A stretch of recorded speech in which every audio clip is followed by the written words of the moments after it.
Push the goddamn button. Push the goddamn button. You heard what she said.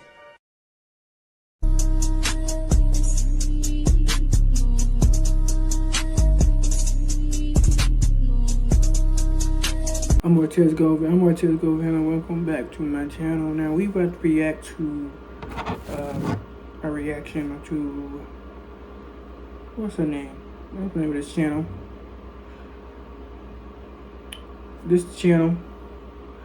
I'm about to react to her video about two moms who basically say they got essayed, and it looked like they've been lying. So we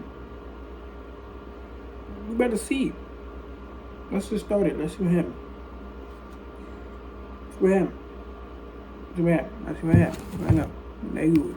Two women were drugged and assaulted while on vacation in the Bahamas, unaware the State Department had issued a travel advisory in the area. Eva Pilgrim has the story. Good morning, Eva. Good morning, George. These two moms say they thought they were doing all the right things to be safe. They were in a pair. They didn't take drinks from strangers. They weren't drinking in excess. But this morning, they say their drinks were drugged at a Bahamian resort and they were attacked. The FBI now investigating. Amber Shearer and Dengalia Dobson were on their first kids-free vacation on board a Carnival cruise. We've been best friends for over 20 years, and we decided we were going to make this our girls' trip. On the last day of their trip, they stopped at a local resort on Grand Bahama Island, a resort they say the cruise ship recommended. Once there, the mothers claimed they were offered a 2-for-1 drink, which they accepted, but immediately fell ill. After the first drink, we had to get out of the ocean because we noticed that it was just hitting so hard. I just felt so out of it. Shearer and Dobson say they lost consciousness and allege that after drinking the drugged cocktails, members of the resort staff sexually assaulted them. I vaguely remember glimpses of his face. I don't remember all of it. I don't remember everything. But I remembered enough of that he was a staff worker and he had a goatee and he was a local. But the resort security were able to go pull the footage and identify them right then and there. Okay. They say there were bruises on their legs and that they tested positive for various drugs. The Royal Bahamas Police posting on Facebook confirming 2 men were arrested for sexual assault of 2 women and that an investigation is underway. Shearer and Dobson say that's not enough. They're back in the U.S. demanding justice. The State Department issued a level 2 travel advisory for the Bahamas in late January due to an increase in homicides and sexual violence. It's extremely important if you're going to go overseas. Also having Guests on Carnival Elation reported to Bahamian police that they were sexually assaulted at a local beach. Considering that now, their advice for other women, stick to groups of 4 or more when traveling. Well, hey there, GMA. Also have an obligation to make sure that the areas that they're recommending to passengers, to tourists, are safe. Carnival due to an increase in homicides and sexual violence. Hey guys, it's your girl Melanie, and it looks like there's 2 moms who went on a girls' trip alone without their husbands or children. And somehow it turned into 2 random staffers at a resort while they're on a cruise decide to just drug them down and them randomly. What is the world coming to? Men everywhere are just so dangerous. But what's that you say? What's that you say, Bob? Oh, Bob. We have another report coming in. Okay. This is crazy. I made a video last night about these 2 moms from Kentucky who were on a Carnival cruise and made a stop at Grand Bahama, and apparently 2 of the staff members there slipped some DRUGs into their drinks and then SA'd them. Well, the resort and the cruise line is saying that their story is completely wrong and that they made this whole thing up. So the resort is called Pirates Cove, and they have 16 cameras around the resort, and it basically captured everything. And this account on the Book of Faces has a video that's just full of information. Okay. But basically, they said upon further review of their surveillance videos, the allegations made on site and in subsequent social media posts and news stories conflict with what the time-stamped surveillance videos contain. As such, the lengthy videos of all concerned have been handed over to the local police and will be shared with our industry partners as needed. And then the resort goes on to say that the 2 guys were terminated, but because they violated the zero tolerance policy. So Zero So tolerance just so in you know, classroom. these guys were not terminated because they did anything to these women. It's just they in the surveillance, it was found that they did other things that were against company policy at the resort.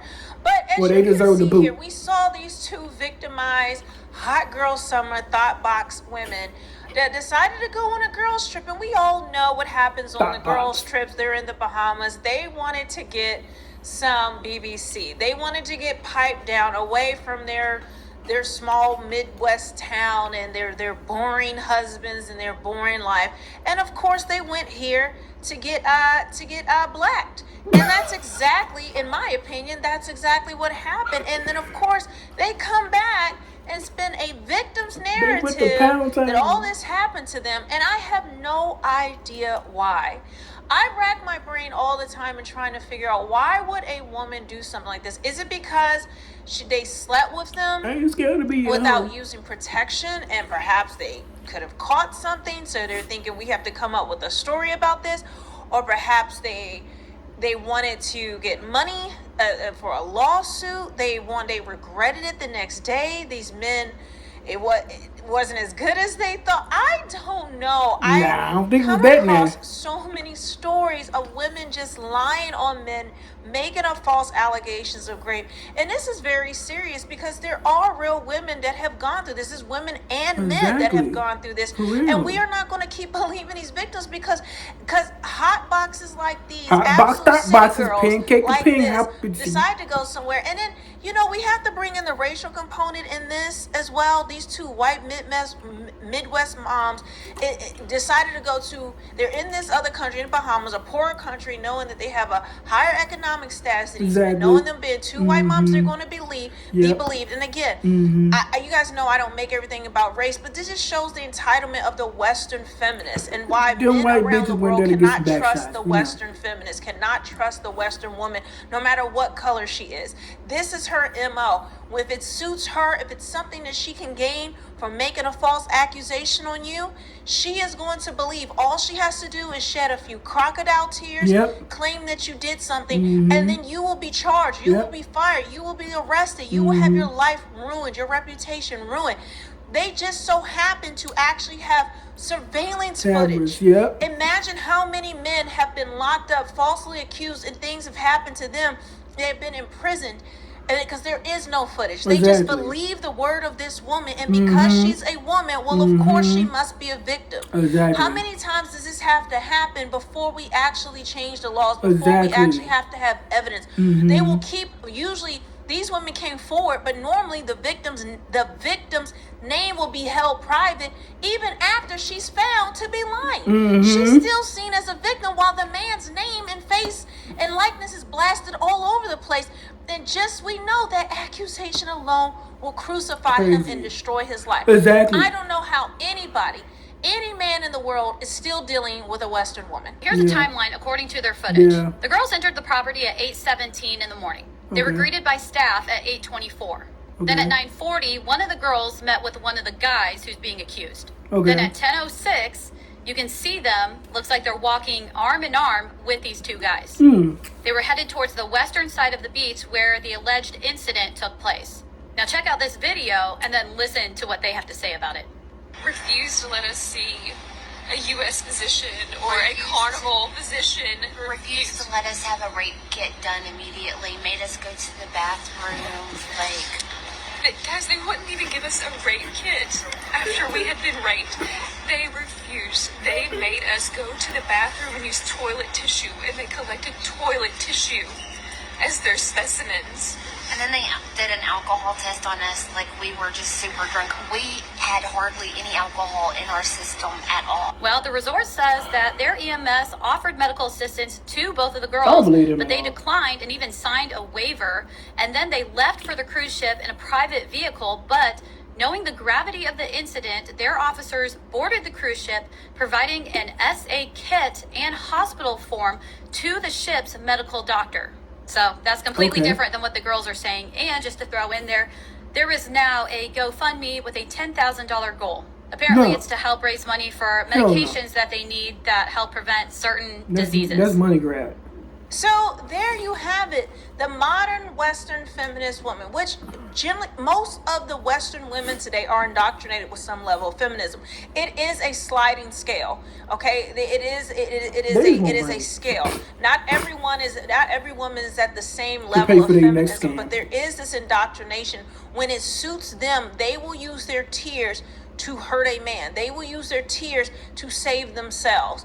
I have countless number of stories that are out there that I have done research on. I have highlighted a few on my channel. Even talking about Matt Ariza and several other even celebrity type of men that this has happened to. No man is safe. When the Western woman is something that she wants, she's going to do whatever it takes to get it from you. And now they're even having laws now where they're on campuses, some campuses that they're promoting that if a woman can actually withdraw consent. So if she's, I think up to a week that she has to withdraw consent. So that if you sleep with her and she decides, well, I didn't like how it went, I didn't like the way he treated me, he didn't kiss my butt afterwards, blah, blah, blah, blah, blah, whatever. She just changes her mind. She can now withdraw consent, even if consent was given at the time, even if there was a witness to consent. And then you can then be charged. You can then be kicked off of campus. This is how crazy and antagonistic this world has gotten towards men. And while there are stories like this where women have really been victimized, it is sad that they promoted these women without having strong evidence that something happened. They allowed these women to just tell their story without any evidence, any type of investigation being done. They were just allowed, they called the news stations to promote this and wanted to warn other women in case they're going and blah, blah, blah. And then now they wonder why you can't believe all women anymore because of women like this. Females like this, disgusting females that if they're lying, which it looks like the evidence is showing that they're lying, according to the cruises. Now, of course, the investigation has to finish, so we don't have the thing. But this alleged situation that happened, that they claim happened, now we're seeing that not only the cruise line, but the Bahamian professionals, the authorities there are saying that they're lying, that they're making this up, that the evidence shows something completely different than their timeline.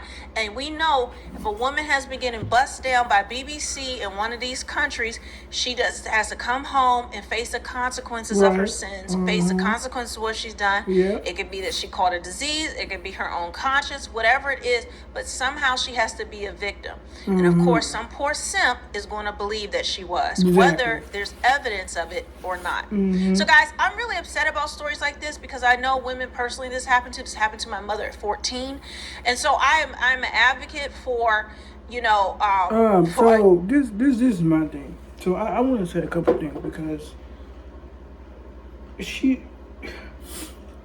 I remember I saw a story where a high school, this young lady had sex with these two high school, college students, college football players. She had a boyfriend. She had sex with these guys willingly. She later admitted that she lied. No charges against her. The young man lost their scholarships. They lost their tryouts for NFL teams. They lost their whole entire lives because she lied. And guess what? No jail time, no punishment, no nothing, bro. Just she lied. Okay, cool. You lost your NFL career. You lost your scholarships. You lost the football team. Your dreams are gone. What can we do? And then, just like with the baseball player, even though he didn't lose his career, but the young lady admitted that she didn't admit that she was lying, but the text closed that she was lying, and that she was texting, oh, I'm about to get this bag, and she kept on lying. She kept on denying that she didn't do it for a bag, but the text messages right there, she was clearly caught, but she kept on trying to make excuses around it and say, oh, it was just a joke, and all that, but they may know that that man did not rape her that day, and her friend told her, oh, you need to get that bag, blah blah blah, and she was like, oh yeah, I am, blah blah blah. And she accused him of that, which was later found out that she was lying. Also, Enzo Amore, the wrestler, when he was accused of it, she was lying. Who else was accused of it? Somebody else. But that wasn't with a woman. But it's still kind of the same thing. Velveteen Dream was accused of it, but that was like with a boy, but he was proven innocent. The boy was lying. Who else was it? It was some other UFC guy, I believe. He was accused of it, but it was later found out that he was also innocent. That the young girl consented to everything because she videotaped it. The police had to watch the videotapes of them, to see that she really participated in the sexual activity. Also, I know damn well that what she talked about being consensual, where somebody give you consent to do something sexual, right? And they said they give the girl a week to rekindle that. So you telling me, if me and a girl, right, she says, oh yeah, let's do this, blah, blah, blah, and we do nothing, we do boo, boo, boo, right? So what I'm getting from what she said is that say it happened on Friday, right? If that girl's like, oh, wait a minute, I regret having sex with this guy, I'm gonna go and tell the police that he SA'd me, or that word me. How does that even make sense? Because if I'm a dude, that makes me not even want to touch a girl no more. Because it's like, she get a week to lie? That's what it sounds like. She get a week to lie. Oh, Jesus Christ. Oh, I hope that's not true. That is bizarre. Oh, do they mean that I hope there has to be more to that, because I don't know about that. I'm gonna have to research that. That's tough, because they're making it so hard for men to be innocent. Even when a man is innocent, his whole reputation is done. Just like with Kobe Bryant. He was never, ever, ever convicted, but people still called him a rapist. Just like the white man said Kobe Bryant deserved to die because he was a rapist, but he was never convicted of that. And the person that said he did it never could even prove that he did it, but people still called him a rapist when he was never even convicted. You see how they can still hurt a man? Imagine just accusing of him doing that can still, people's brain can still be like, oh no, he did it, or he did it, when he was totally innocent. You know what I mean? So these victims need to make a law where if people are lying about this, they need to do something. 6 months in jail, whatever, something, because then they will stop lying about this stuff, because they don't go to jail, obviously. Do something to stop these women from lying, because there's, like she said, there's women that actually go through this stuff, and for them to lie about it is really fucked up. And you're messing up other people's lives just so you can go get a GoFundMe page and then probably find your other trip and then lie again, probably. Who knows? This is all just a scam. They wanted to lie about getting the essay, then they made a GoFundMe account. They probably gonna split the money. Probably ain't gonna get no medicine. They're gonna split the money. Man, get out of here. These women was some thotty little women, went on that trip, got, like she said, they went to Downtown, they probably regretted it afterwards or whatever, or said, hey, we can probably get some money from this, whatever. It's probably a lie. Because already with the evidence, it's not adding up. So, I'm going to keep checking to see updates on this. see if they are lying. Maybe they got time stamped wrong. Who knows? We still give them a benefit of the doubt, but most likely they probably lying. But we gonna see. We gonna see, because you still gotta give them the benefit of the doubt until more evidence come out. So I'm gonna look for more of this, and it might be a part 2 to this. So stay tuned for that. Watch my other videos. You have other videos, and there might be a part 2. There will be a part 2 to the thought boxes. So until next time, be careful who you trust and, sleep with, because they making it tough for us men out here, for real, for real. So like and subscribe, and see y'all later. Just be nice to each other. Stay blessed. And I hope the only thing that kills any of y'all is old age. Remember that. Peace out.